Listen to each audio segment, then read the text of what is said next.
दोस्तों एक बार फिर से स्वागत है आपका हमारे channel study for golden future में। आज हम एक बार फिर से रीजनिंग के 5 महत्वपूर्ण प्रश्न लाए हैं जो आपके एग्ज़ामों में आते हैं। तो और इन प्रश्नों को हम बिना पेन चलाए हल करेंगे। लेकिन अगर आपने अभी तक हमारे चैनल को सब्सक्राइब नहीं किया तो सब्सक्राइब कर लीजिए और वीडियो को एक लाइक भी दे दीजिए।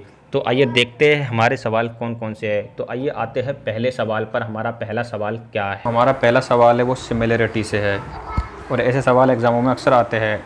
तो ऐसे सवालों को सबसे पहले हमें पढ़ना है गौर से। तो आइए सवाल को पढ़ते हैं। सवाल में क्या दिया हुआ है? तो सवाल में दिया हुआ है दिए गए विकल्पों में से संबंधित संख्या को चुनिए। यानी कुछ विकल्प दिए हुए हैं, उनमें से संबंधित संख्या चुननी है। यानी इसमें दिया हुआ है 64 से 8 होता है, तो इसी प्रकार 25 से क्या होगा? तो अब देखें तो हम 64 से 8 का संबंध किस प्रकार से है, यानी 8 का 8 से क्रॉस करें हम तो 64 होता है। लेकिन अगर 125 का 125 से क्रॉस करेंगे यानी इसका वर्ग करेंगे तो हमारा आ जाएगा कितना? 15,625। लेकिन 15,625 किसी भी ऑप्शन में नहीं है, तो इस प्रकार से हम इस सवाल को हल नहीं कर सकते, हमें कुछ अलग से सोचना होगा। तो आइए करते हैं सवाल को हल। देखिए गौर से देखना है आपको, इसमें हम करने क्या वाले हैं। तो इसमें हमें करना क्या है, जो ये 8 है इसको क्या करना है, हमें 8 से ही क्रॉस करना है। तो कितना आएगा हमारा? 64। और हमें अब इसमें आगे करना है, ये 125 है तो हमें इसे भी कितने से क्रॉस करना है? 8 से। तो कितना आ जाएगा हमारा? 1000। अब देखते हैं हमारा 1000 कौन से ऑप्शन में है। तो हमारा 1000 ऑप्शन बी में दिया हुआ है। इस प्रकार से हम ऐसे सवालों को आसानी से कर सकते हैं। तो उम्मीद करता हूं दोस्तों आपको ये सवाल समझ में आ गया होगा। तो आइए देखते हैं हमारा अगला सवाल क्या है। अगर आपने अभी तक वीडियो को लाइक नहीं किया तो वीडियो को लाइक कर दीजिए और हमारे सवाल हल करने से पहले आप वीडियो को पॉज कर सवाल को हल करने की कोशिश कीजिए ताकि इससे आपकी नॉलेज बढ़े। तो आइए देखते हैं अगला सवाल क्या है। तो अगला सवाल है जो दूसरे नंबर का, वो संबंध से है यानी रिलेशन से है। ऐसे सवाल बहुत आते हैं एग्जामों में और हम ऐसे सवालों को ही लेते हैं जो एग्जामों में आ चुके हैं। तो आइए सबसे पहले हम सवाल को पढ़ लेते हैं। सवाल में क्या दिया हुआ है, यानी WT का क्या है? भाई है, जिसकी केवल एक बहन है, वो क्या है? N है। और N का W की बेटी से क्या संबंध है? तो N का W की बेटी से संबंध पूछ रहा है। तो हमें इस सवाल को करने से पहले क्या करते हैं, कुछ डायग्राम्स बना लेते हैं। जैसे कि ये W है, ठीक है, वो क्या है? T का भाई है, तो ये T है, ठीक है, जिसकी केवल एक बहन है। किसकी एक बहन है? T की केवल एक बहन है। तो हमें क्या करना है, इसमें जो T है उसकी बहन कौन हो जाएगी? N। और तो फिर पूछ रहे हैं कि N का W की बेटी से क्या संबंध है। तो जो ये W है इसकी बेटी से N का क्या संबंध है, ये बताना है हमें।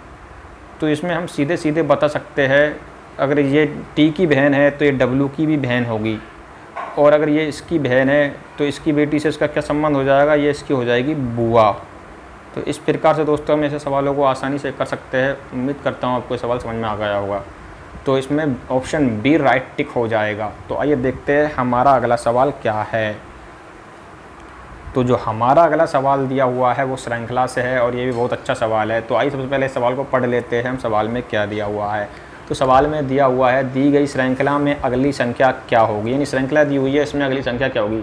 तो इस सवाल हम क्या करते हैं, पहले सबसे पहले श्रृंखला को देखते हैं कि श्रृंखला में क्या दिया हुआ है। तो श्रृंखला में दिया हुआ है 4 2 2 4 1 4। तो इसमें देखते हैं अंतर क्या हो रहा है।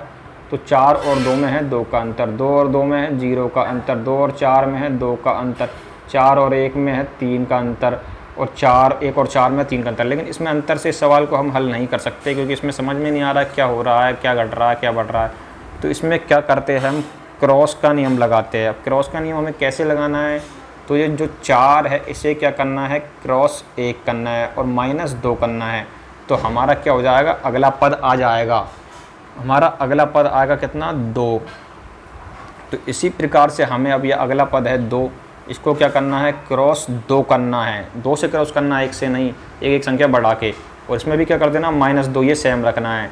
तो इसको 2 से क्रॉस करेंगे हम तो 2 दूनी 4 और -2 क्या हो जाएगा हमारा 2। तो ये अगला पद आ गया हमारा। तो इसी प्रकार से फिर हमें ये 2 को क्या करना है, 3 से क्रॉस करना है, एक संख्या बढ़ाकर, और -2। तो 2 3 6 होता है, -2 करेंगे तो हमारा क्या हो जाएगा, इसमें अगला पद आ जाएगा 4। अब इस 4 को हमें करना कितने से मल्टीप्लाई, तो 4 को हमें करना 4 से। और इसमें कर देना -2। तो 4 का कितना होता है, 4 चक्कू 16 और -2 14। तो ये हमारा अगला पद आ जाएगा। अब 14 को हमें क्या करना है, 5 से क्रॉस, 14 को हमें 5 से क्रॉस करना है और -2 करना है। तो 14 पंजे 70 होता है और -2 68। अब देखते हैं हमारा 68 कौन से ऑप्शन में दिया हुआ है। तो हमारा 68 ऑप्शन ए में दिया हुआ है। तो इस प्रकार से हमारा ऑप्शन ए राइट टिक हो जाएगा। उम्मीद करता हूँ दोस्तों आपको ये सवाल भी आसानी से समझ में आ गया होगा। तो देखते हैं आइए अगला सवाल क्या है। तो हमारा अगला सवाल दिया हुआ है, एक समीकरण रूपी सवाल है और ये भी बहुत अच्छा सवाल है। तो इसमें दिया क्या हुआ है, सबसे पहले से पढ़ लेते हैं। तो इसमें दिया हुआ है, यदि 56 क्रॉस 11 बराबर 9 और 37 क्रॉस 13 बराबर 6 हो तथा 42 क्रॉस 12 बराबर 3 हो तो 87 क्रॉस 77 का मान बताइए। तो इसमें दिया हुआ है 56 क्रॉस 11 बराबर 9, लेकिन 56 को अगर 11 से गुणा करेंगे तो 9 तो किसी भी कंडीशन में नहीं आ सकता। इसी प्रकार इसमें दिया हुआ है 37 क्रॉस 13 बराबर 6, तो ये भी नहीं आ सकता। तो इसमें क्या कुछ अलग दिमाग लगाना पड़ेगा। तो इसमें आइए देखते हैं किस प्रकार से हल कर सकते हैं इसको। तो इसमें हमें करना क्या होता है, देखिए जो ये 5 और 6 है इसका क्या करते हैं, हम जोड़ लेते हैं। तो ये कितना हो जाएगा हमारा 11, ठीक है। और ये 1 और 1 है, इसको भी जोड़ लेते हैं। तो ये कितना हो जाएगा 2, इसका क्या कर देते हैं 2 का इसमें से माइनस, तो कितना आ जाएगा हमारा 9। इसी प्रकार से अगले समीकरण को लेते हैं। तो इसमें क्या दिया हुआ है, 3 और 7 कितना हो जाएगा हमारा 10, और इसमें माइनस करना है कितना 1 और 3 कितना 4, तो हमारा जो आ रहा है वो 6। इसी प्रकार से इसमें दिया हुआ है 42 क्रॉस 12, तो 4 और 2 6 हो जाएगा इसमें, और 1 और 2 3, तो 6 में से 3 गए तो कितना बचेगा हमारा 3। तो इसी प्रकार से हमें इसको हल करना है। अब इसको हल करते हैं हम। 8 और 7 कितना होता है हमारा 15, माइनस 7 और 7 कितना होता है 14, तो कितना आ जाएगा इसमें 1। आइए देखते हैं हमारा एक कौन से ऑप्शन में है। तो एक हमारा ऑप्शन ए में दिया हुआ है, तो हमारा ऑप्शन ए इस प्रकार से राइट टिक हो जाएगा। उम्मीद करता हूं दोस्तों आपको ये सवाल भी समझ में आ गया होगा। तो आइए देखते हैं हमारा 5वें नंबर का सवाल क्या है। हमारा 5वां सवाल है, वह भी बहुत अच्छा सवाल है और ये भी एग्जामों में आ चुका है। तो ये सवाल भी एग्जाम की दृष्टि से इंपॉर्टेंट है। इस सवाल को आप गौर से देखिएगा, बहुत अच्छा सवाल है। तो आइए सबसे पहले हमें क्या करना है, सवाल को पढ़ लेते हैं। तो सवाल में क्या दिया हुआ है, वह समुच्चय कौन सा है जो दिए गए समुच्चय 1, 5, 12 के सदृश हो। सदृश यानी होता है, सबसे पहले हम समझ लेते हैं सदृश का मतलब क्या होता है, समान, यानी समान है। तो आइए देखते हैं इसके समान कौन सा समुच्चय होता है। तो सबसे पहले हमें क्या करना है, संख्या को देखनी है। तो इसमें क्या हो रहा है, 1 से 4 जोड़ ले जब 5 हो रहा है, और 5 से 7 जोड़ ले कितना हो रहा है 12। तो ऑप्शंस में देखते हैं हम, इसमें 4 जोड़ेंगे 11 हो जाएगा, लेकिन इसमें 7 जोड़ने पर 35 नहीं होता। इसमें 4 जोड़ेंगे 8 हो जाएगा, लेकिन इसमें 7 जोड़ने पर 24 नहीं होता।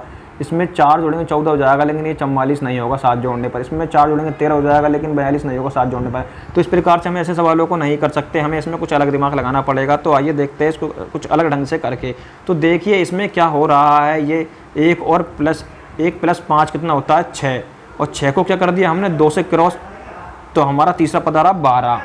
तो इसी प्रकार से हमें क्या करना है, 7 और 11 कितना होता है 18, और 18 को 2 से क्रॉस किया तो हमने कितना आगा हमारा 35 नहीं 36 आएगा, जैसे कि 35 दिया हुआ है। तो इस प्रकार से ऑप्शन ए तो गलत हो जाएगा, लेकिन ऑप्शन बी देखते हैं फिर हम।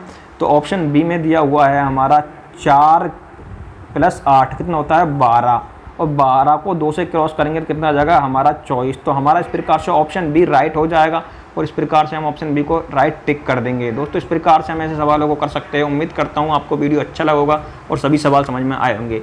और भी ऐसे वीडियोस पाने के लिए हमारे चैनल को सब्सक्राइब कर लीजिए और वीडियो को लाइक कर दीजिए। हम बहुत जल्द 10th क्लास के सवाल भी लाने वाले हैं, 10th क्लास की पूरी बुक का सिलेक्शन लाने वाले हैं बहुत जल्द। इसलिए आप हमारे चैनल को सब्सक्राइब करके रखिए, अगर आपके घर में से 8वीं या 10वीं क्लास में से कोई भी स्टूडेंट हो तो। दोस्तों वीडियो देखने के लिए धन्यवाद।